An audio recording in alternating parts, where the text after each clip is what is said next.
voices trying to silence truth and punish dissent, and yes, weaponize justice for political gain. We are witnessing the fraying of our democracy, the erosion of our system of government, and I will not bow, I will not break, I will not bend, I will not capitulate, I will not give in, I will not give up. Letitia James just spoke out. Her silence is over now. Everybody's talking about it. We're reacting to her statement. The headline says it all. I will not break. Let us see what they're getting into.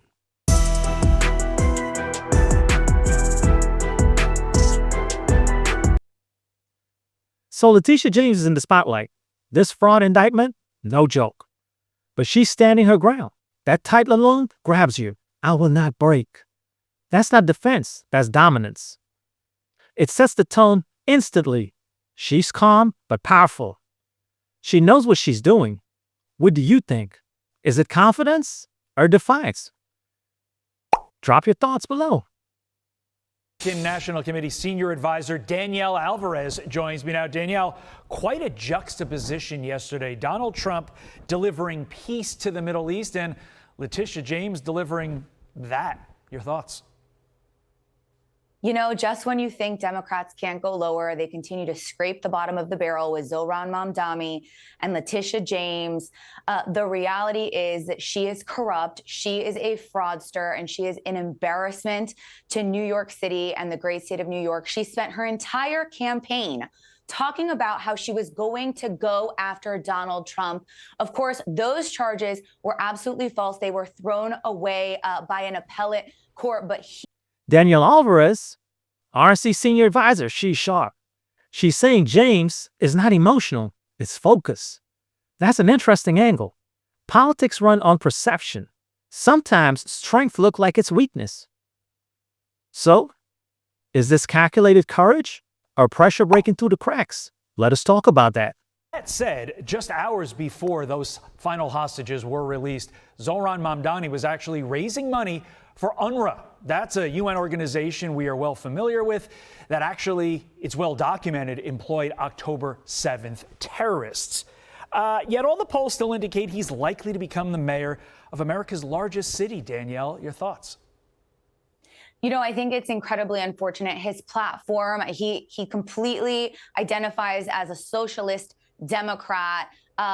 I think that you're going to see a mass exodus from New York City. I am from the Sunshine State, from the great state of Florida. So I invite New Yorkers to come to Florida. Don't bring your politics, but please come to Florida. We're a great conservative state, because Zohran Mamdani is going to be a disaster for New York City. He's talking about governments being in charge of supermarkets. He's talking about rent control, and he's talking about the very socialist platform that has been implemented all across Latin America that has devastated South America and Latin America. Yeah, I think one could say, Zohran, read the room, but I think that's the whole point. He doesn't care. This is not his view of the world. And on a day like we saw yesterday, I think that should concern not only every New Yorker, but every single American.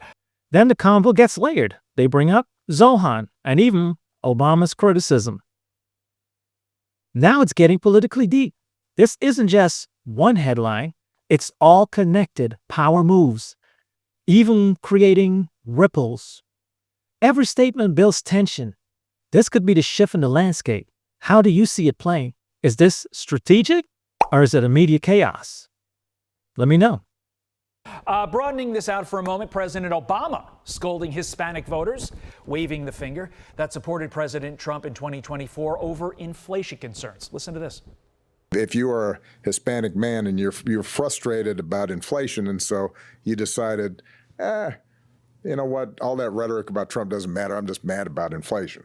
And now, you know, your sons are being stopped in LA because they look Latino. That's a test. Danielle, I am not the political expert here. That's you. Do comments like that actually help Democrats win back more of the Latino vote? You know, those condescending, scolding comments? Absolutely not. And here is the proof. During the campaign, he scolded black men, and that certainly didn't help the Democrat Party. Now he's come out again and he's scolding Hispanic men. The former president is completely out of touch. His party failed the American people. All right, your turn. Let's hear your perspective. Is Letitia standing strong? Be honest in your comments. Or is she going down too hard? I'll read what you write. Let's keep this conversational real. This moment says everything. Politics is pure performance. And Letitia James knows this. If you like the breakdown, smash that like button. Subscribe for more. And remember, until we meet again, stay informed and engaged. Have a good one.